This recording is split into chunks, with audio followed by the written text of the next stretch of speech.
What is going on, you guys? Welcome back to the channel. Right now I'm heading to my buddy's shop to get these 4 tires and these 4 stillies mated together so we can have some rollers for this car. I am going to try to drive this car around the block to make sure everything's all good and dandy. I do want to hear the exhaust under a little bit of load, and what I'm actually going to do today is I am going to switch this car with that car. I kind of want to work on that car, and when we get to it, we'll talk about it. If you guys want to see the exhaust system being fabricated on this car, be sure to watch the last video. Right now, I'm going to load these up, and I'm going to head over to the shop. I literally forgot my camera right here when I was loading up the tires and wheels into the van. But shout out to Nilo. Always take care of my tire needs and alignment. I got all 4 of these guys mounted up. I did wash them yesterday and scrubbed it up a little bit. These are kind of old. I think they are, shoot, I don't even know where the date's at. At the end of the day, they are cracked, but they are rollers. They have some treads in it. I'm gonna put these on with hubcaps, so I'm gonna go ahead and take these out of the car, find the hubcaps and lug nuts.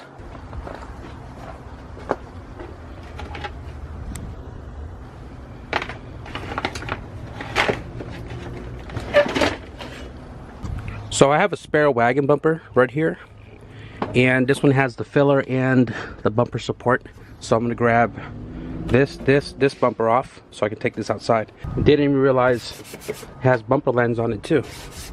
That's awesome.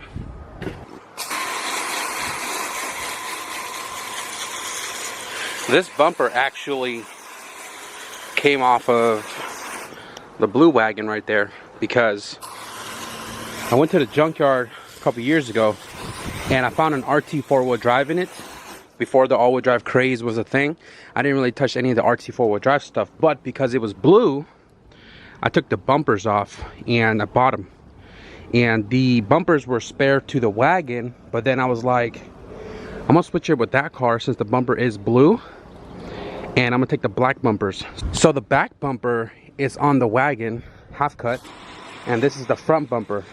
And then the blue bumpers are on that car, which a lot of people mistake as RT 4-wheel drive, but it's front wheel drive. Because if you guys don't know, factory RT 4-wheel drive, one way to distinguish a front wheel drive between all wheel drive is that all RT 4-wheel drive comes with painted bumpers, right? And the Wagon Van model, the DX model, comes with black bumpers. And people think that's all wheel drive because the blue bumpers, but if you look really closely, it is 2 different blue.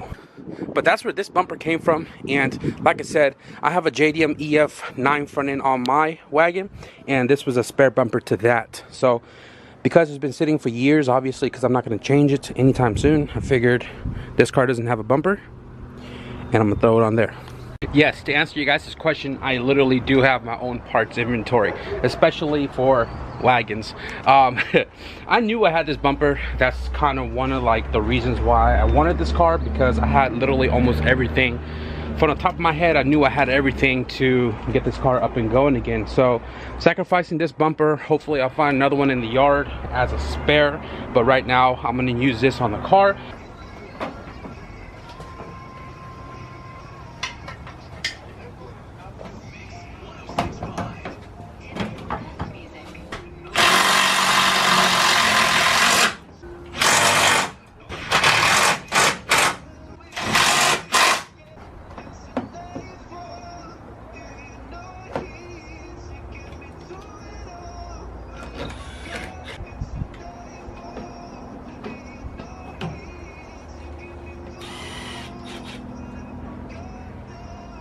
Now this is like my all-time favorite hubcap.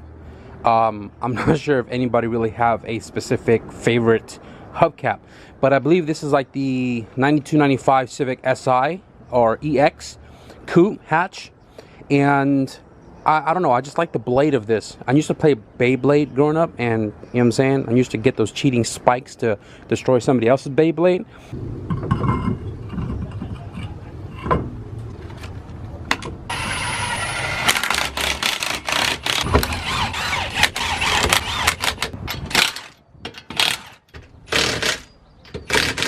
I really did forget gas, so I took off. Let's go get some gas real quick. And now we got a half tank of gas of 91 octane, and we're gonna go for his first drive. Gotta adjust the clutch cable,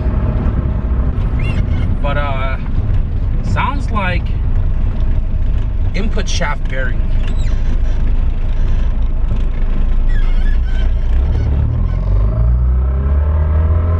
Oh yeah.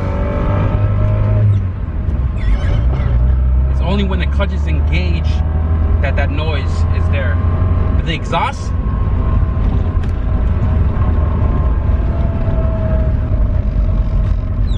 wow, it actually drives pretty freaking smooth.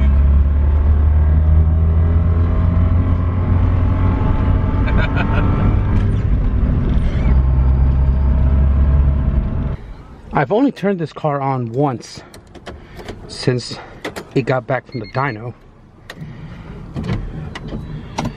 because it hasn't moved. This would be the second time.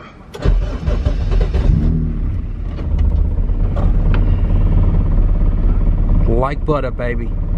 Like butter. No idle air control valve. Granted, we are running a B series throttle body, and this thing purrs. I do want to add the bigger resonator to kind of quiet it down, because on throttle it gets really loud in that car. It has a Vibrant ultra quiet resonator with the Vibrant street power box, 3-inch exhaust system with a tri-Y, and or it's not tri-Y, I think it's a 421 header. But can we take a quick look at the wagon over there? It's running on its own power. I do kind of want to lift the back up a little bit because it looks reverse raked, but it looks freaking awesome. Man, that DIY hydro conversion though. Ooh! See how it gets really loud and rumbly? I don't know why it was quieter in the wagon, but it's louder in this car.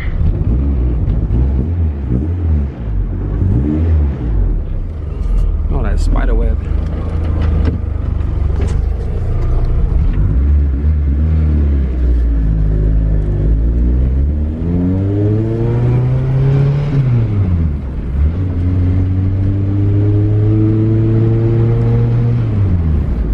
This thing echoes the whole neighborhood. Man, the brakes, freaking wonderful.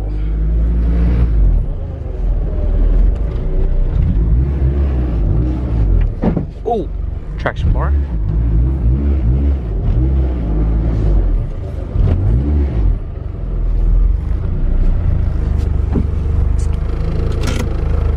So I believe the last thing we did to the KRX was the intake and the coolant reservoir. It's been a while since I've been under the hood of this, and I've always had this gap with the SIR hood, and I'm looking at it now. I've already trimmed a whole bunch when I first installed this hood, and now I'm realizing that the whole time it wasn't the dipstick that was touching, it was the freaking fuel gauge. So what I'm gonna do right now is I'm gonna trim this off really quickly. I gotta put like a mat right here so all the fiberglass debris doesn't cake up the bay, but I'm gonna cut this off real quick, hoping to close the gap on that side.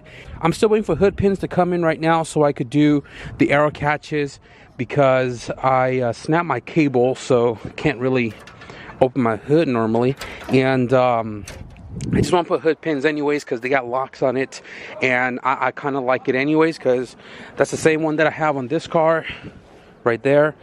What I'm actually doing with this car is, you guys should have seen the last video. Chad came by, I lent him some RPF1 reps to throw on his car to drive it around the week prior to track so that his car is feeling right. If it shakes too much or whatever the case is from his stock wheels, he needs to go in for an alignment.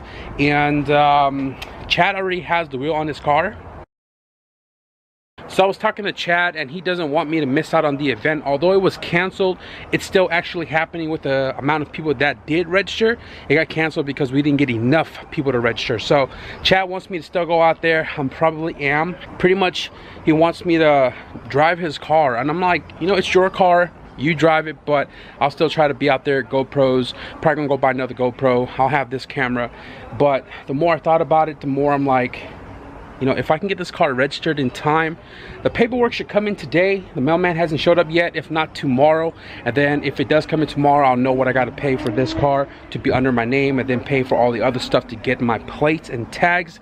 And then if this car is good and dandy, I'll take it to the track. So what I'm trying to situate in between time right now is the rear camera kit are seized. I have Skunk 2 rear camera kit. They are seized. I took this car in alignment like a month ago, or 2 months ago, I think, and we couldn't get it into spec. The front is positive cambered one way, maxed out. The other side is maxed the opposite direction. So one negative, one positive, couldn't get into spec. The rear couldn't adjust them at all because they were seized. And I'm looking at my boxes. I could have sworn I had brought my True Hearts from the storage, and I don't see it here. So I'm not sure if I'm gonna get to it today because storage is already closed right now, but I want to take care of the rear camera kit on this car. But the biggest main thing that I need for this car is a steering rack. Now I ordered one already. It's coming from the East Coast. It's already halfway during transit right now, and it's still not going to be here until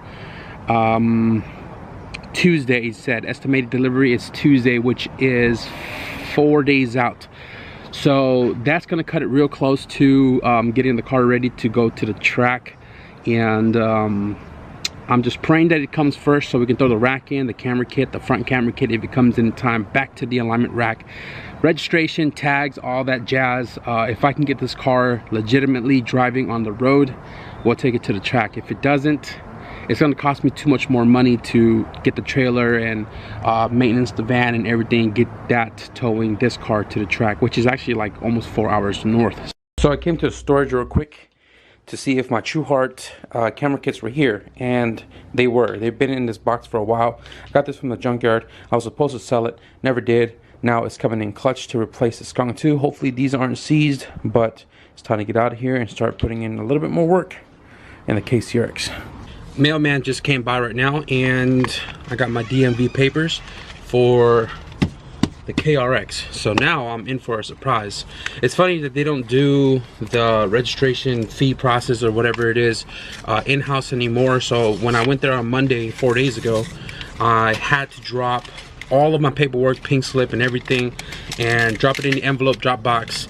They will get back to me in 3 to 4 days, and the car is supposed to be registered under my name already, and then the fees are going to be like right there with it. So as expected, here's all my paperwork, right? And here's the car now under my name, right? And the fees to register this car, let me show you guys right there, $826 freaking dollars. And the person that I bought this car from said that this car was non-op the whole time they had it. $826 telling me that the car was not under non-op. Although the pink slip is the original owner right here, sold it to whatever this guy right here is in the back. And then this guy had a bill of sale because he didn't want to finish the car or do anything with the car. And then he has a bill of sale attached to that. So this guy probably didn't put it under non-op. And then I signed the bill of sale from the guy that I got it from, which is actually not the guy that I got it from. The guy that I got it from this dude that got from the original guy to the pink slip. So I'm like the fourth person to this car from the last registered pink slipped owner. And it says right here, needs inspection certification at the star station. Additional fees is $826 plus the transfer, and then I'm gonna have to buy new license plates and all that. Please return all the original documents back to, you know, my DMV here. So that is a slap in the face, but if I want to keep this car around, I'm gonna have to pay it. So if you guys look right here, this is also a junkyard camera kit, and it's a Skunk 2, but it is seized. So when I went to the alignment rack like a month or two ago, we were trying to adjust the camber on it, and it is completely seized. The lock nut is loose, right? and you can't turn it either or direction. So what I'm gonna do is I'm gonna switch these out for my True Hearts.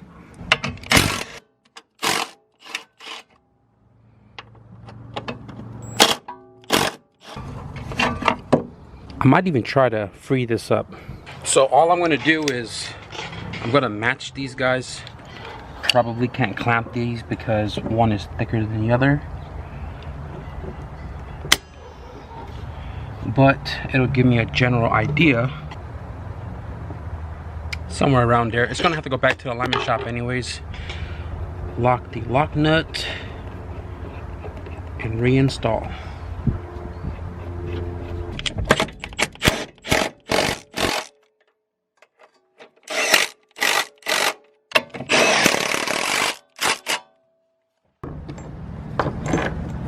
Got the passenger side matched and reinstalled. Now we're gonna put this wheel back on, put this car back on the ground. Well, that's not good. Ah, damn, that thing's flat. I noticed that this side is also flat. That's why you don't use tires from 2004, guys. Don't use old tires. This is the weirdest faceplate I've ever seen. But I'm not sure if this is an input shaft bearing. I'm not sure. Could be the release bearing. You can hear that noise. And then when I step on the clutch, it goes away.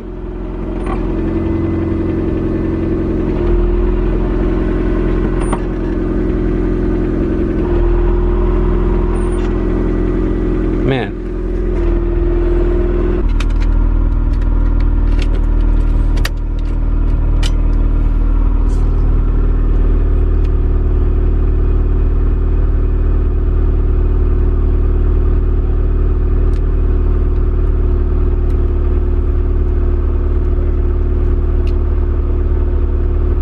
Nothing.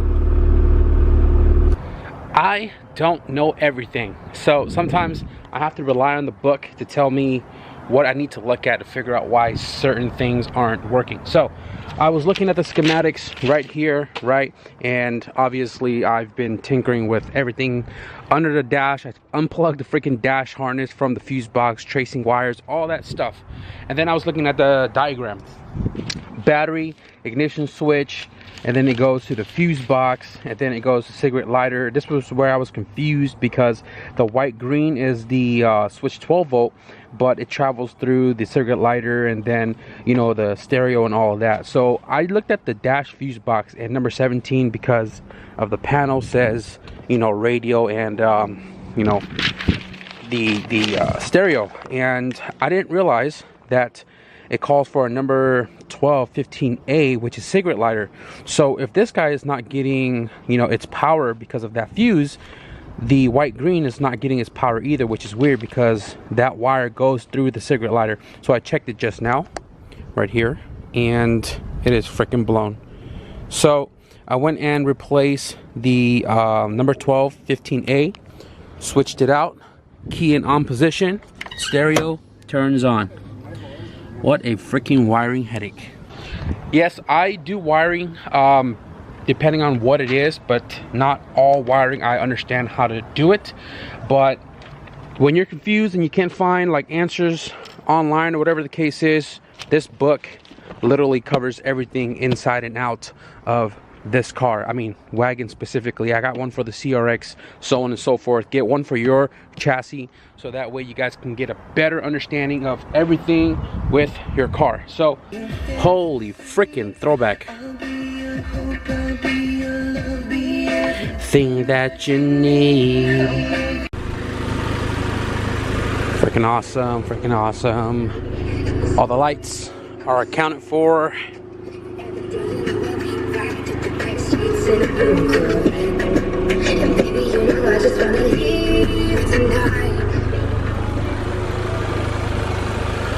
Low beams, emergency lights.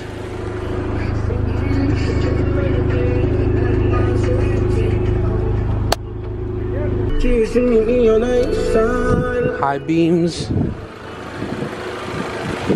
High beams are on. Sorry, Lucy. I know you're just trying to like close your eyes, but I'm making a lot of noise. Sorry. I'm sorry.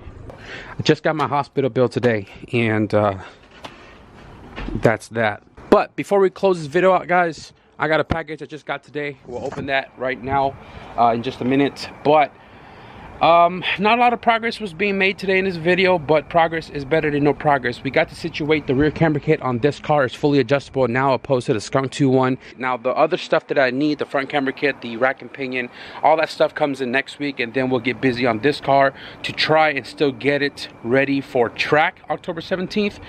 But that really comes down to registration and stuff like that. But I am going to pay the registration. It is kind of a lot, but it is what it is. I want to keep this car on the road, so I'm going to pay it. We got the stereo and the wagon sorted out. It works. Front speakers are working. We got the memory, and we got the 12-volt working like it should. It's been kind of slow these last couple of days because I can't do anything with this car until parts come in. I can't do anything with that until we situate it with the smog. I haven't touched the all-wheel drive KRX because it's just been parked there. I have no needs to drive it. I do want to take it back to the dyno soon, but that car is going to go to the dyno with the wagon. So that car just sits there. It's been sitting there for like a week and a half. I just turn it on periodically, but it just stays parked right there.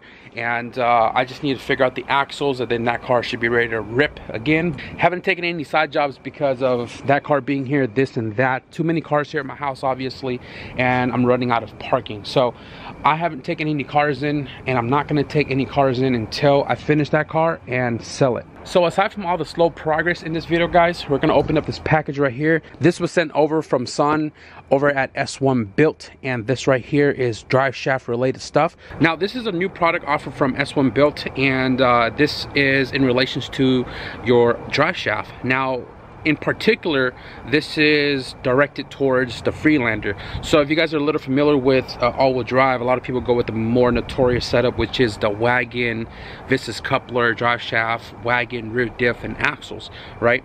And if you guys are the Freelander, which is the more budget friendly because they're not marked up in price like the wagon stuff, the Freelander viscous coupler and drive shaft, and it's mated up typically with a CRV rear diff.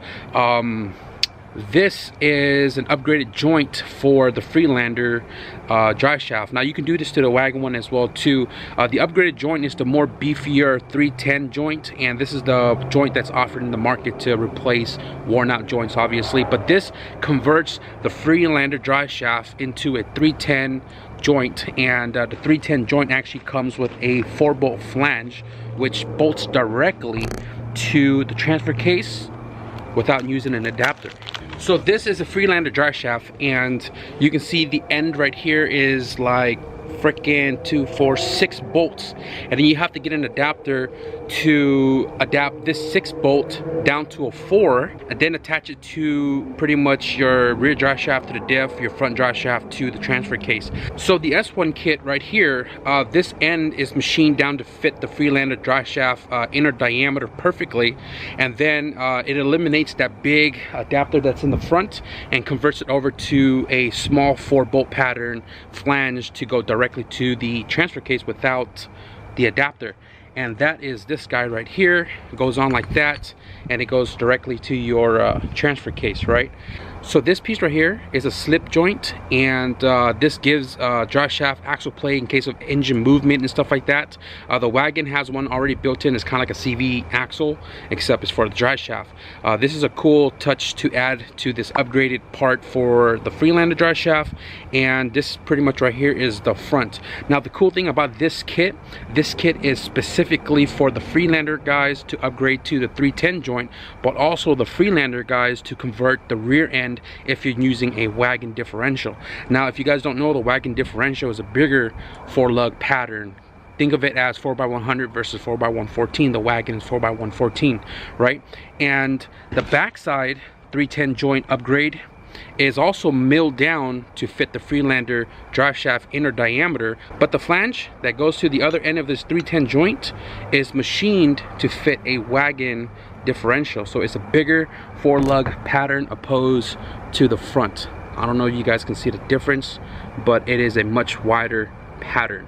So this kit offered from S1 Built is for the guys using the Freelander drive shaft and a wagon differential, and also to upgrade to the 310 joints and also have the slip yoke. Hopefully that's not confusing, but short story, Freelander drive shaft, 310 joints, wagon diff. That's pretty much what this kit is for. Big shout out to San over at S1 Built for sending this over. I asked him if this is what I needed, and he said yes, this is what I needed. This is for Joaquim's car because we bought the wagon to convert his car to wagon diff to get rid of the CRV one, and this flange is going to come in clutch because this is the last piece we needed because our drive shaft shop couldn't find what was needed to convert the two over. And again, big shout out to S1 Built. Be sure to check out their products. Link is always in the description below. Check out the website if you guys got any questions, anything related to all-wheel drive. Give them a call. They are more than willing to help you guys understand what it is you guys are going to need to go all-wheel drive in your vehicle. So check out S1 Built. Big shout out again to San at S1 Built for this kit right here. Truly appreciate it, man. And we're definitely going to get this to the dry shaft shop hopefully Monday, because today's Saturday, and get the dry shaft made so we can get the EG back up and going and whooping some ass. So that is going to wrap up this video, guys. I hope you enjoyed a little bit of info on that slip joint upgraded 310 joint kit from S1 Built. Hopefully you guys enjoyed the progress a little bit on the KRX. I know you guys have been asking about where the KRX has been. It hasn't moved, but I finally moved it up to put some work into it because track is coming up.